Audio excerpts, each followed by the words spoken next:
welcome back to Rating the List, where we review, discuss, and reimagine popular movie lists objectively.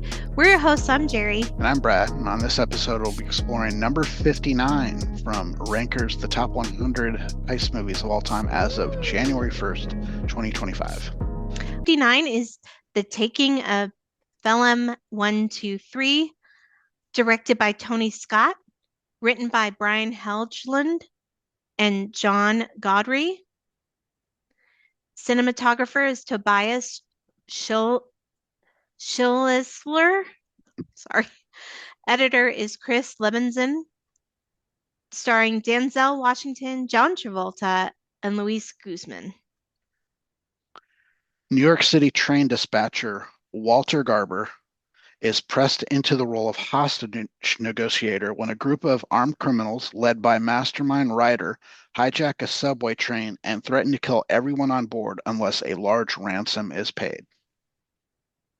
So I think I have to look over the list, but I think this is the only one where both the original film and the remake are both on the list. Oh.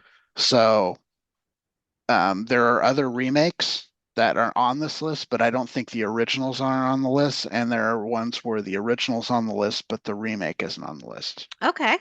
So the original Pelham 123 came out in 1974. It stars Walter Matthau. That is much higher on the list.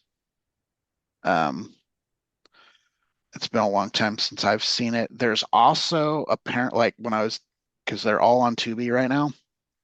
There is also another version of this. I don't know if it was a TV movie or what, but it looks like I've never heard of it. And I was just looking at the poster. It looks like it's got Edward James Olmos in it. Oh. So I think he's playing the Walter Matthau, Denzel Washington dispatcher character. So I might check that one out. I could see him in that role for sure. Yeah, I'm not sure what year it's from. He's not super young, so I think it's like in the probably 2000s by the look of it. He looks like Battlestar Galactica era. Okay. So I might check that one out when I check out the other one. We have a disparity on the scoring here. I think a lot of it has to do, I know how you feel about the filming style of Tony Scott. So yeah, I do not like a lot of edited jump cuts, and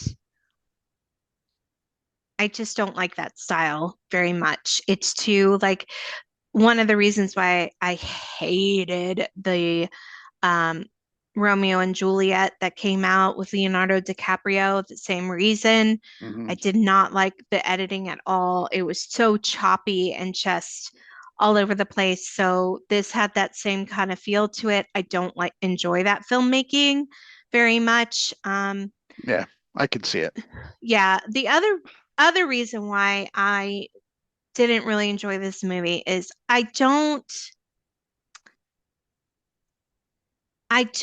like John Travolta's acting when he's trying to act cool, if that makes any sort of sense. Because I do. I know what you're saying. like there's he's to me, he works best when he's just trying to be natural. yes. I And mean, when he's forcing it, it doesn't work. Like the two, to me, there's three really like classic Travolta where he's being natural and it works. So you've got Saturday Night Fever, where he's Grease, naturally cool. Grease, naturally cool. And Pulp Fiction. And Pulp Fiction, naturally cool. He's just like he's using a naturalistic style. Yes. And then you have I actually think he's an interesting bad guy, but I don't think he plays bad guys particularly well. I think he tries to go into making them seem a little insane. Yeah. Like his character in Face Off was kind of like that. And it just doesn't.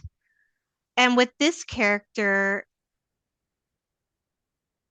I didn't buy it. I agree. Maybe that's what I'm saying. I Yeah, didn't buy it. Like I didn't buy that that was, he was just, yeah, I just didn't buy it. So I personally didn't really like the movie at all. I thought it was kind of a waste of my time.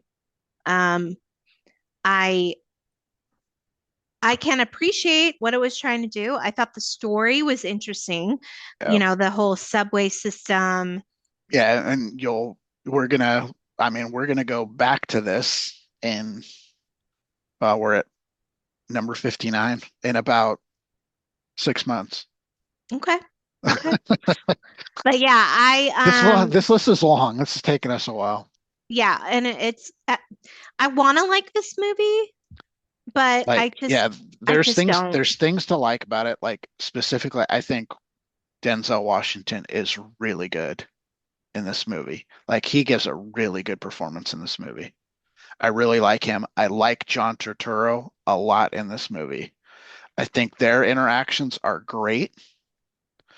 I forget that guy who plays Washington's boss, that Italian Mm, guy. He's always yeah, in New he's York good. movies. Yeah. I can't think of what his name is. He's pretty good. Hmm. Um, I generally like love Luis Guzman. I don't think he has much to do in this movie. Nah, he's He's just got a there. pretty small part. He's Yeah. just kind of there. He's fine, but he's not like as good as you've seen him.